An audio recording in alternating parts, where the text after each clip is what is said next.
छत्तीसगढ़ी गाने देखने के लिए हमारे YouTube चैनल को सब्सक्राइब करें और नए अपडेट्स जानने के लिए बेल आइकन के बटन को क्लिक करें।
गजरा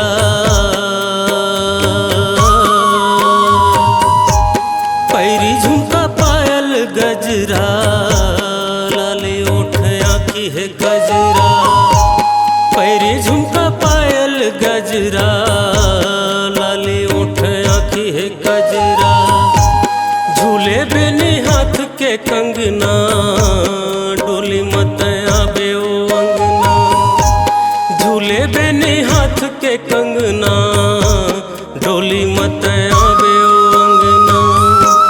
हाँ हाँ पुन्नी के अंजूर हाँ चंदा के अंजूर हाँ पुन्नी के अंजूर हाँ चंदा के अंजूर।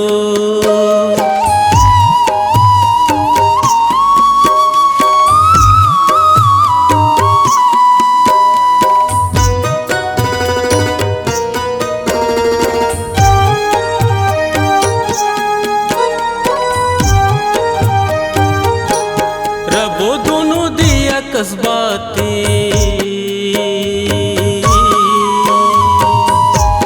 रबो दोनों दिया कसबाती आहू डोली लेके बराती रबो दोनों दिया कसबाती आहू डोली लेके बराती संग में तोर जिंदगी बिता हूँ मैं के खेल में जीता हूँ संग में तोर जिंदगी बिता हूँ मैं के खेल में जीता हूँ। हाँ हाँ पुन्नी के अंजूर हाँ चंदा के अंजूर हाँ पुन्नी के अंजूर हाँ चंदा के अंजूर।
आपकी आवाज ही आपकी पहचान है। यदि आप अपनी आवाज को एक नया आयाम देना चाहते हैं तो चले आइए मल्टी ट्रैक डिजिटल रिकॉर्डिंग के लिए AVM audio video studio, Khamtarai, Raipur. Mobile number 9301523929 और 7869646201।